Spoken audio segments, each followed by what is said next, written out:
அதாவது கர்ம தியானம் பத்தி நான் சொல்றேன்னு சொல்லியிருந்தேன். எப்படி அத வந்து தெரிஞ்சுக்கிறது. நான் என்ன கர்மா பண்ணேன்னு தெரிஞ்சுக்கிறது. இப்போ உங்களுக்கு வந்து உடல் ரீதியா சரி, மன ரீதியாவும் சரி, இல்ல ஃபினான்ஷியலாவும் அதாவது நான் உங்களுக்கு பண ரீதியாவும் பிரச்சனைகள் இருக்கு அப்படின்னா, இருக்கிறதுல எந்த பிரச்சனை ஒண்ணு ரொம்ப கழுத்த நெரிக்குது, கஷ்டம் குடுக்குது, முடியல அப்படின்ற அந்த பிரச்சனைய ஃபர்ஸ்ட் எடுத்துக்கோங்க.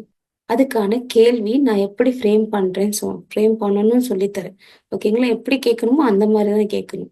அந்த தியானம் முடிச்சுட்டு படுக்கறதுக்கு முன்னாடி நம்ம ஆத்மா கிட்ட சொல்லணும். "என்னை எழுப்பி விடுங்க" அப்படின்னு சொல்லிட்டு. அப்போ நடு ராத்திரில அந்த நேரம்லாம் ஒண்ணும் கிடையாதுங்க. நம்மளோட மனம் ஆழ்ந்த நிலைக்கு செல்லும்பொழுது அது எழுப்பி விடும். எழுப்பி எழுப்புன உடனே நல்ல விழிப்பு வரும் நமக்கு. ஆனா சோம்பேறித்தனம் படாம உட்கார்ந்து தியானம் பண்ணணும். நீங்க மொபைல பார்க்கக்கூடாது. உங்களுக்கு என்ன கேள்வி இருக்கோ, எதுக்காக பதில் தேடுறீங்களோ, அந்த கேள்விய நீங்க முதல்ல கேட்கணும். 3 தடவ கேட்கணும். 10 நிமிஷம் தியானம், நம்மளோட கேள்வி, அப்புறம் 10 நிமிஷம் தியானம், படுத்து தூங்கிடணும்.